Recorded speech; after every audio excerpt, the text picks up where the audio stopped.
It is 2022, so it is now time for your January 2022 real estate market update for the Atlanta area.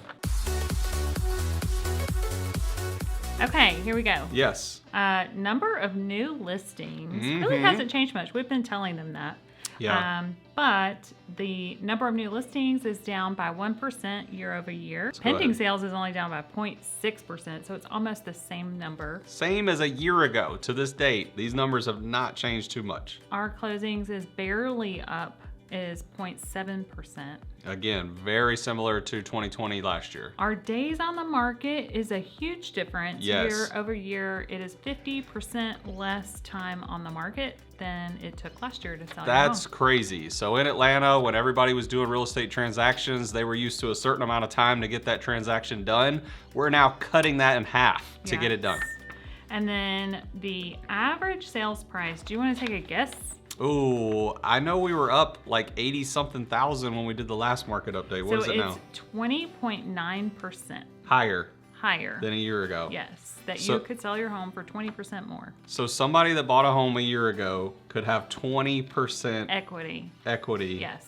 Wow. In their house. The percent of list price received, which this means how much of the list price is the seller receiving? Right. Last year, I remember it was below 100% of list price. Yes. Now it is 101.3%, and it's a 2.5% increase over last year. So people are definitely having to go above list price, at least by 1% in most cases, to be able to get the home they want.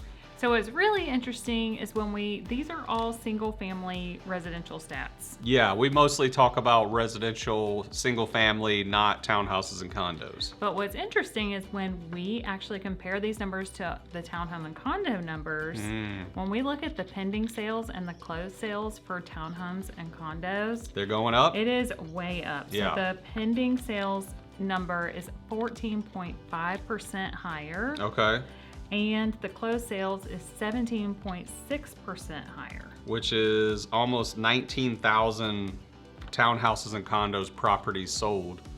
So what's happening? Why is that happening, you think? So my, assumption take on it, is with less inventory in the single family residential market, people are looking for housing. And so they're willing to look at other options. Yes, they're willing to go to a condo or a townhome and move into that type of property instead of a single family residence. Yeah, I have a specific case where I've got some people moving from Virginia and they said, you know what, let's just not look at houses. I'm open to looking at townhouses and condos so that I can get into a property in the Atlanta area. Right. So I think that's going on with these numbers more and more. Yeah.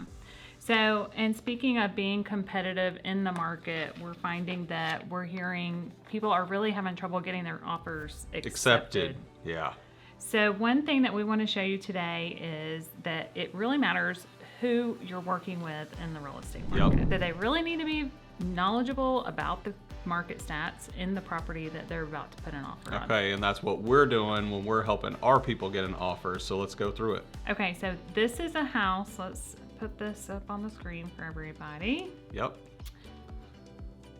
There we go. So this is a house that is located in Beaufort. It's a 4-bedroom, 2-bath, and it is listed for $320,000.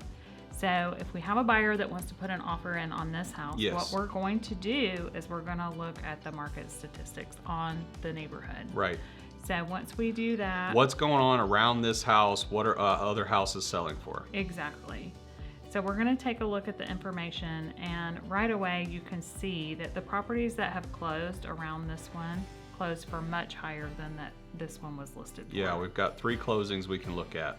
So the most important thing to do right now to determine why and what kind of offer you need to make is to look at the math, to look at the stats. The maximum offer that was made, which was right here on this line, is 107%. Right. 0.08. So basically 108% above the list price. Right. And when we were looking back at our numbers earlier for the whole area, things are selling average 101%. So this neighborhood, it's even higher. So if it's a property that the buyer really wants, then we know that they are probably going to need to make an offer that's very competitive, up to 7 to 8% above the list price in order to get the house under contract. Right, and we're getting the 7 to 8% based off of what we're seeing with this particular house's sales in the neighborhood. You may find after you pull all of these stats that it's not 7 or 8% above list that you need to go in to win the house. Right. You may see that it's only 2%. So in that case, you wouldn't want to put an offer in that's 10% more than everything else when really 2 to 3% above the ask would work. Yeah, we've seen other agents just come in with crazy numbers above, and we're like, why are they even doing that to their clients? So definitely that's a key indicator tip that we use. There's a lot of other factors that are involved, of course, but we wanted to show you some direct math of what we can go off of. So it's really important that who you work with is keeping their eye on these stats, because you wouldn't want to overpay for something that you don't have to. Right, and the numbers are going to continue to rise as far as we can see in 2022, so it's super important who you work with if you're going to be buying a home this year. We would love to help you. If you are getting ready to invest or buy a property this year, please don't hesitate to reach out. We'd be happy to go over all this information with you too. So that was our real estate market update for the Atlanta area for January 2022. We hope you enjoyed that video. You got anything else, Kristy? No, I'll see you in February. All right, we'll see you on the next market update.